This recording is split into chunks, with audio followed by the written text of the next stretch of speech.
कोणालाही आत जाता येणार नाही. काय साहेब काय झालं? हे बघा, कोर्टाची नोटीस आहे. गुरुकुल रिकामा करण्याचा आदेश आहे याच्यात. काय? गुरुकुल रिकाम? हा पण का, कशासाठी म्हणतो मी? कारण ही जागा रिकामी करण्याची मुदत आता संपली आहे. तुम्हाला रिस्टर नोटीस पाठवली होती, पण ती तुम्ही धुडकावून लावली. आता कोर्टाच्या आदेशानुसार आम्ही हे गुरुकुल सील करायला आलो. सील करायला आलात? अहो साहेब, असं कसं? आम्हाला कोणतीच नोटीस मिळाली नव्हती. आणि शिवाय आम्ही 4 दिवस इथे नव्हतोच. आम्ही कॅम्पला गेलो होतो सगळेच. ही सगळी मुलं आत्ताच आली आहे. तो प्लीज असं नका करू साहेब. मॅडम, कायद्यासमोर तुमच्या अडचणीला काहीच अर्थ नसतो. खरं सांगायचं तर तुम्ही चुकीच्या आणि बेकायदेशीर पद्धतीने ही जागा बळकवली आहे. असं दुसऱ्याच्या प्रॉपर्टीवर ताबा घेता येत नाही. ए चला, सगळ्या मुलांनी बाहेर चला. अहो साहेब, तुमचा काहीतरी गैरसमज होत असतो. प्लीज माझं ऐका, असं नका करू. हे बघा, तुम्ही आमच्या कामात अडथळा आणू नका, नाहीतर तुमच्यावरही कारवाई केली जाईल. समजलं? हवालदार, यांना बाहेर घ्या सगळ्यांना. चला बाहेर. चला लवकर, चला चला चला बाहेर पटापट चला बाहेर. आणि काय चालू असतं सगळं? हे आपल्या गुरुकुला असं कसं बंद करू शकतात? आई सांग ना, काय झालं अभि असतं? शांत हो. मलाही नाही कळत आहे काय चालू आहे सगळं. अहो मॅडम, मी तुम्हाला सांगितलं ना, चला बाहेर. ते कुलूप चावी द्या इकडे. चला, सील करा त्याला. सील लावून घ्या. सावली, हे सगळं काय असतं? मला काहीच कळत नाहीये. बाबांना माहित असेल. मी त्यांना फोन करून विचारते. अभि थांबतेच.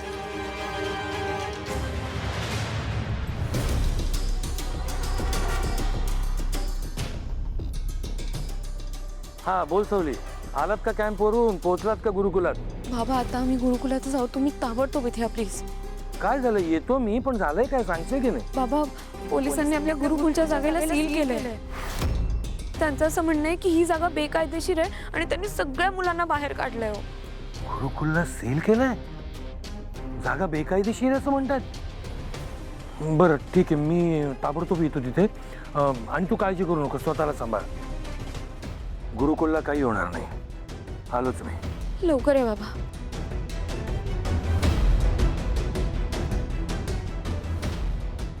साहेब, केलं सील. ठीक आहे. वकील साहेब, चला इकडे जरा.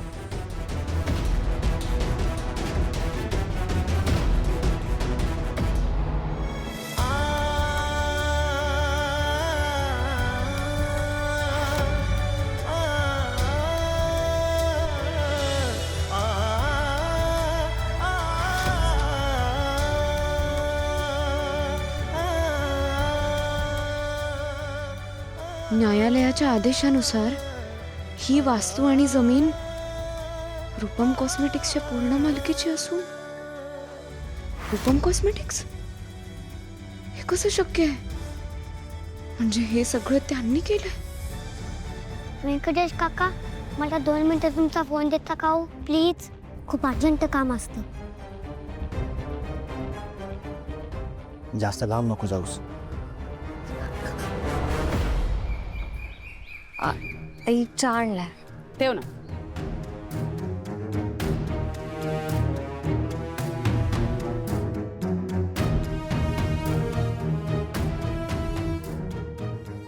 काय ग, काय झालं? चहा ठेवलास पण गेली नाहीस तू. काही बोलायचंय का? हो, नाही म्हणजे काही विशेष नाही आहे, पण मनात एक शंका होती. विचारू का नाही कळत नाहीये. शंका आली आहे ना, मग विचारून टाकायची. विचार नाही करायचा, नाहीतर त्रास होईल दिवसभर. आई मगाशी ना शुभ्रा आली होती किचनमध्ये आणि ती मला म्हणाली की ओवीचा गाण्याचा क्लास बंद होणार आहे. असं काय करतेस तू? लहान आहे ती, तिचं म्हणणं कुठे मनावर घेतेस तू? सोड. नाही आई, तुम्हाला तिचा स्वभाव माहिती आहे ना. ठोस काहीतरी कानावर पडल्याशिवाय ती असं नाही बोलणार. आणि मला काय म्हणाली माहितीये? अमृता काकू, मी तुला एक मोठा सिक्रेट सांगते, पण त्या बदल्यात तुम्हाला काय देशील, असं म्हणत होती. मी आता म्हणाले ना, अमृता ती लहान आहे. खेळता खेळता कुठेतरी काहीतरी कानावर पडलं असेल तिच्या आणि काहीतरी निष्कर्ष काढला असेल, तुला येऊन सांगितलं असेल. तू तू नको तिला सिरियसली घेऊस. हे बघ, आपल्या घरामध्ये गाणं चालत नाही, मला हे सगळ्यांना माहितीये ना. नाही, हेच ऐकून काहीतरी बोलली असेल ती. डोंट वरी. शिवाय सारंग ओवीसाठी, तिच्या आनंदासाठी काही वाटेल ते करतोय हल्ली. तुला माहिती आहे ना, माझ्या सुद्धा विरोधात जातोय तो. मग ठीक आहे, पण मी सुद्धा आई आहे ना त्याची. त्याच्या आनंदासाठी मी माझ्या मनाला मुरड घालेन ना. तू नको काळजी करूस. ओवीचा गाण्याचा क्लास मी बंद करणार नाही. मग तर झालं. हे ऐकून मला इतकं बरं वाटलंय ना. आत्ता कुठे जीवात जीव आला. आणि तुम्हाला खरं सांगू का, या घरात ओवीचा क्लास बंद करण्यासाठी तुम्हाला सोडून दुसऱ्या कोणालाच तो अधिकार नाही. थँक्यू आई, थँक्यू सो मच. जा तू. होय. चहा पिऊन घ्या तुम्ही.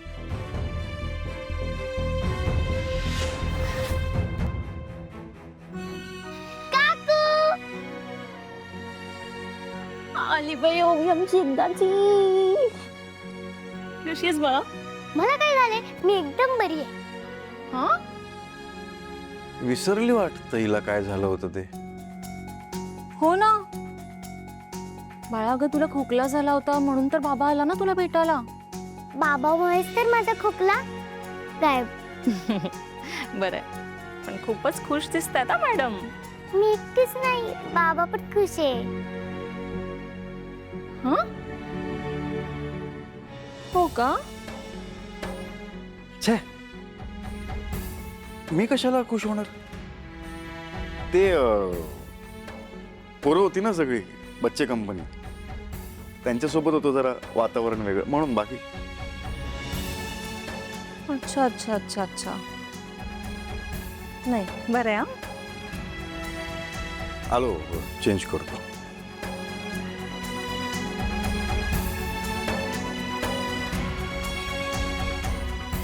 ओवी, मला सांग, तुमची ती टीचर होती का तिथे? हो, आमच्या सोबतच होती. ती कुठे जाणार आहे? पण असं का विचारस काकू? नाही, काही नाही, सहजच. बरं ऐक, दमली असशील ना तू? घ्या, तुमच्या मित्राचा कॉल आहे. तुमचं चालू द्या, नंतर हातपाय तोंड धुवून घे. मी तुझ्याकडे काहीतरी खायला आणते. हॅलो अबीर बोल. हॅलो ओवी, पोचला असता का तुम्ही? हा अबीर, पोचले. पण तुला काय झालं? आवाज असा काय येतोय? अगो ओवी, खूप मोठा प्रॉब्लेम झाला असतो. काय झालं अबीर, नीट सांग बरं. अगो ओवी, आपल्या गुरुकुलाला सील लावून बंद केलं असतं बघ. काय सील लावलं? असं कसं केलं आपलं गुरुकुल बंद? कोणी केलं? इथे खूप पोलीस आले असतात बघ, आणि ते बोलत असतात की ही जागा गुरुकुलाची नसते, तर ही जागा त्यांच्या मालकींची असते म्हणून. त्यांनी आम्हाला सगळ्यांना बाहेर काढलं असतं बघ.